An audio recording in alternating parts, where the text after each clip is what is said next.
Last night's game wasn't pretty, so let's break down those tough grades, starting with pass blocking. First up, Jalen Rivers. His debut in the NFL was rough. The online chatter is brutal, calling him a disaster. But hey, it's his first game as a fifth-round pick. He deserves some breathing room before we judge his career. Now, Lucas Patrick? That's a different story.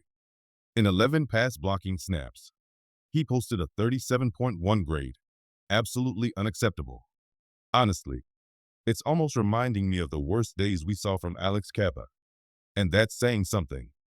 Cody Ford didn't impress either, landing at 45.0.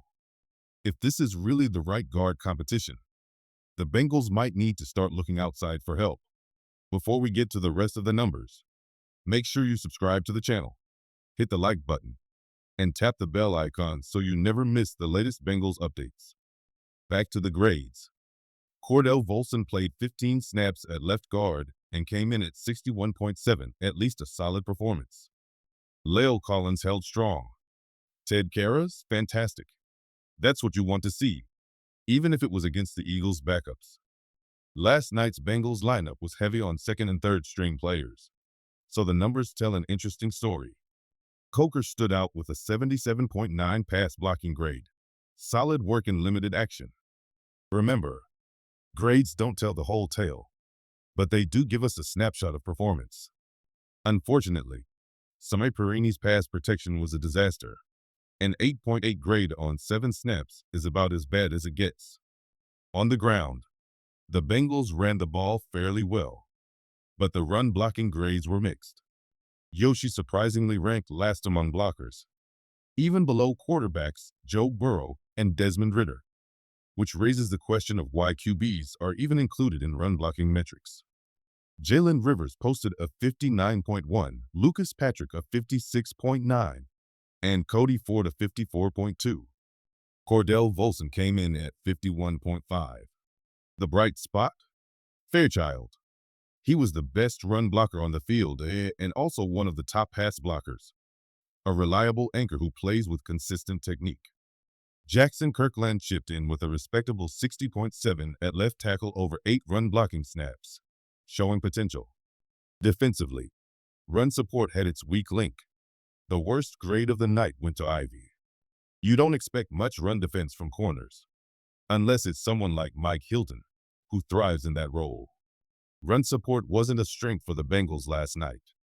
Howard Cross struggled badly, and TJ Slayton didn't fare much better in his limited 8-snap sample. The bright spots were McKinley Jackson and Mo Hingita, both of whom delivered strong performances, with Barrett Carter also near the top. Myles Murphy posted a 64.5, respectable, but not dominant for a starter. Some key starters didn't suit up.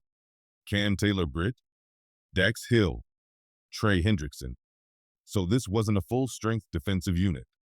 Jordan Battle landed at 64.0 in run support. Steady but unspectacular. The bigger problem came in pass rushing. The Bengals managed just 2 sacks, one from Barrett Carter and one from Bryan, who posted an impressive 83.2 pass rush grade despite not being a starter. On the other end, Lux was the lowest graded pass rusher of the night, with Chris Jenkins and Howard Cross not far ahead. Myles Murphy checked in at 62.7, and Joseph Osei finished with 64.4 in just 6 pass rush snaps. When it comes to grades, small sample sizes can be misleading. TJ Slayton had only 5 pass rush snaps. One bad rep can tank a grade in that situation, which is why raw numbers never tell the full story. Special teams had some mixed moments. Brightwell broke off a great kick return that was erased by a penalty. Burton contributed more as a punt returner, and while the grading system didn't favor him, he looked sharp in live action, a legitimate candidate for the role. Coverage was a glaring issue. Josh Newton graded worst among corners, which is surprising given Ivy also played. Jalen Davis wasn't far behind at 45.5, and Nate Brooks struggled throughout. The lack of pass rush only made things worse. Barrett Carter's few coverage snaps were forgettable, but Joe G. Harris provided a highlight with an interception that nearly turned into a pick 6. On the positive side, Allen Burks held his own, and Tyson Anderson made a strong impression, the kind of performance that could earn him more snaps. Anthony, on the other hand, had a rough outing. It's only the first preseason game, but the Bengals have work to do. 2 more games remain to tighten coverage, sharpen the pass rush, and clean up execution before week 1.